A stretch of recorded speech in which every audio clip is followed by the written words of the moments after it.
Yan o mga KFW, mga sadik. Ang layo ng nilakaran ko doon sa may runabout, yung Sari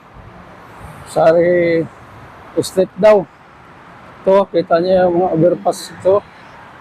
Layo.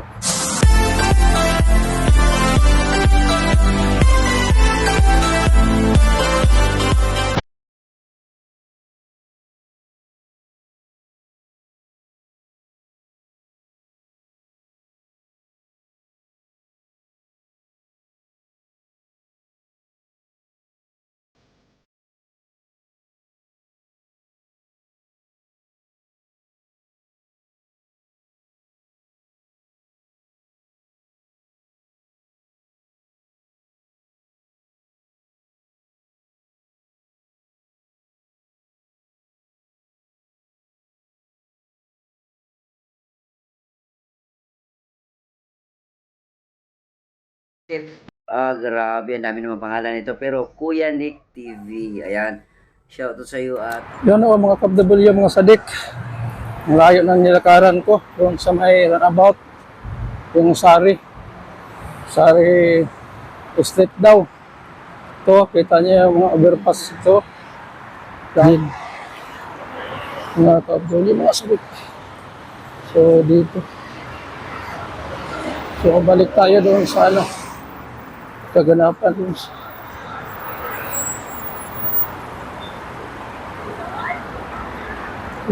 doon sa Pilipinas ng isang araw. So grabe pa rin ang tension ngayon. Balik tayo ni Senator Bato. Kasi ang istorya pala doon mga KFW, mga sadik, may na pala yun. May secret. Bagay sa nabasa ko yung sa news, sa may SMNI ba yun o sa sa may Agila TV, mga ganon. SMNI siguro ba yun, Agila TV o Belinari TV, na may na pala si Senator De La Rosa, may secret warrant of arrest sa International Court sa ICC. Kaya lang, siyempre, baka matulad na naman ni Tatay Diggs, yung ex-president natin, na hindi ilan sa Philippine Court. Kaya automatic na dala doon sa dahig, hindi na pinadaan sa court. Okay din sana yung ganon. Kaya lang, mali naman yung ginawa nila. Kasi, siyempre, dapat, Pilipino, kung ano naman yung kasalanan sa tao, saka matanda na yun. Hindi na yung makatakbo. Dati may yung tawag doon, may laws na pag 70 plus ka na, hindi ka na dapat kulungin. Kasi matanda na yun. Pwede ka naman house arrest na lang sana, para magsilbihan yung kasalanan. Kaya lang, siyempre, isang lang naman tayo, isang citizen. Wala tayo sa tawag nito, sa posisyon na magsalita ng kung ano-ano. Kasi kung tutusin talaga, kahit sinong manalo diyan sa Pilipinas na presidente, vice president, senado, kongreso, wala din. Parang wala din mangyari, ganun pa rin. Naobserbahan ko na yan dati. Kasi pinanganak ako ng martial law. 19, basta martial law yun. Mga 70s, 80s, 90s. So, naranasan ko yan na martial law. Hindi maganda yung sitwasyon. Kasi, biro mo, pag mag-upos ka sa gobyerno, bigla ka na lang damputin. Kaya mahirap yung ganyan na kalagayan na during martial law. Kaya sana sa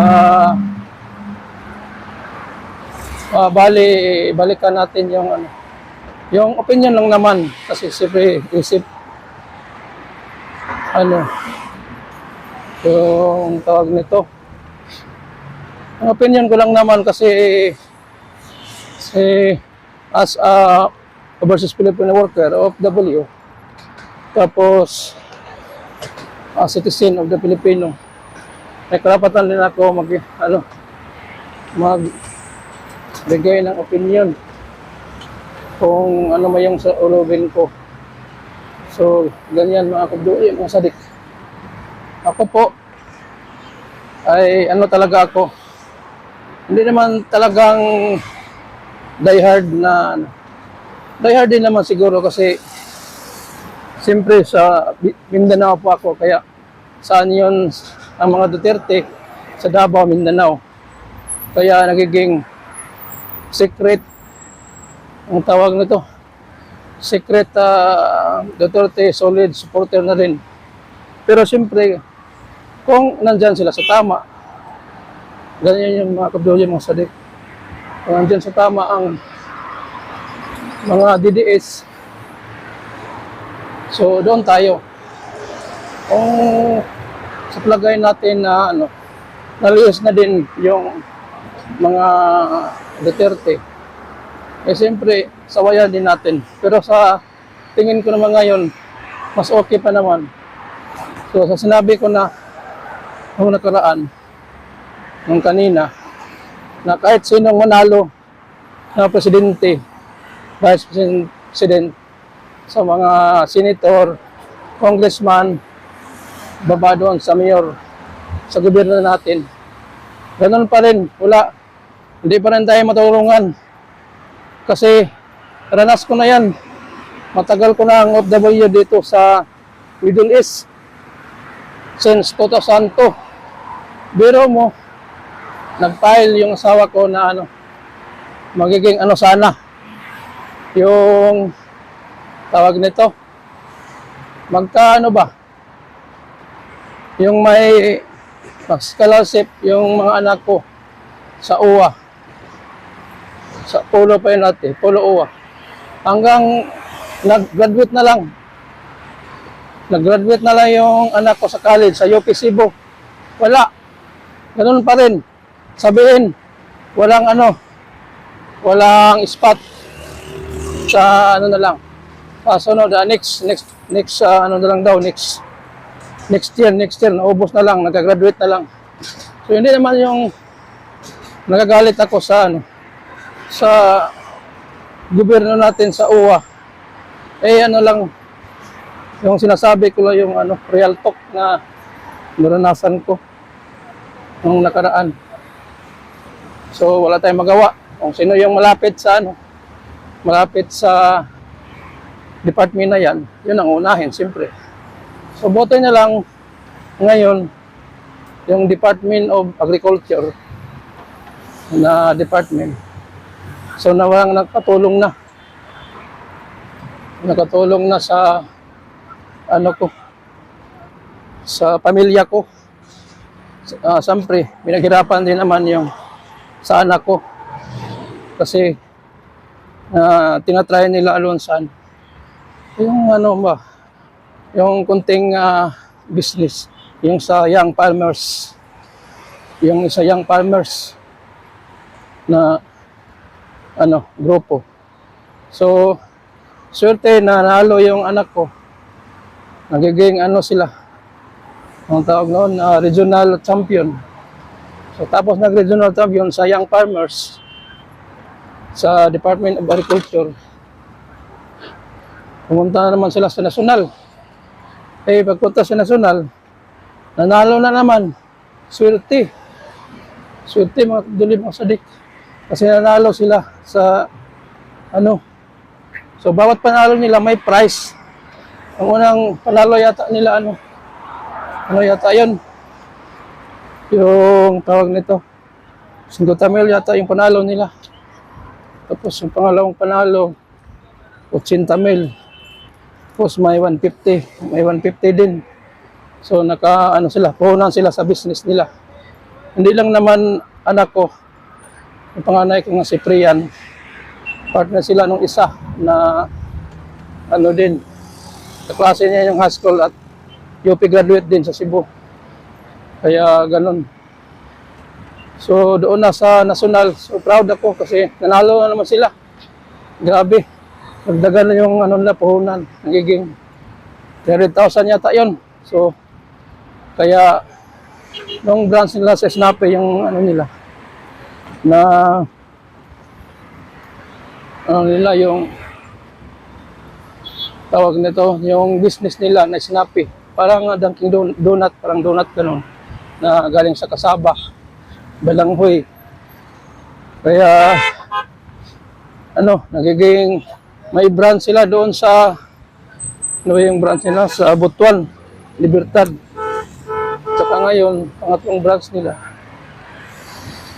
doon sa ano, doon sa ano ba yung branch nila na isa? Doon sa Patinawi, Surigao del Sur. Surigao del Sur, Agusan del Sur. Sa may ano, yung palarong pambansa. Doon sila. Sa palarong pambansa naman. Doon sila ngayon, bagong branch nila doon, titinda.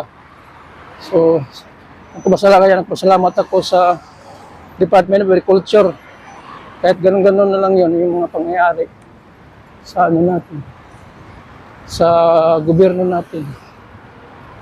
Pero, saludo pa rin ako sa Department of Agriculture. Sana tuloy-tuloy yung pagtulong ninyo sa ano, sa mga kabataan, young farmers, at small businessman, mga ka-OFW, mga sabi. Yun, pause muna. Yan po, tuloy ang usapan. Nakaikot na ako dito sa meron about. May mga ano, kumpas. Galing kumpas, protractor. Siguro dito ng area, ano, mga engineering. Kasi may ano siya, may kumpas.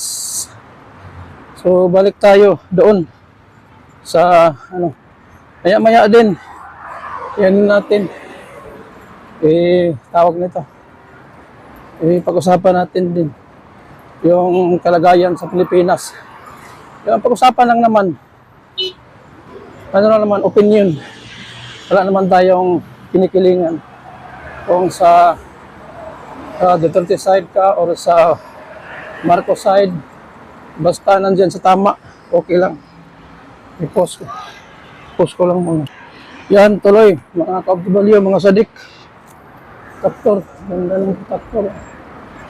Mga runabout. Ikutan ko na, ayun, no? Yung traktor na runabout. Ganda. Yan. So, tuloy ko muna yung vlog.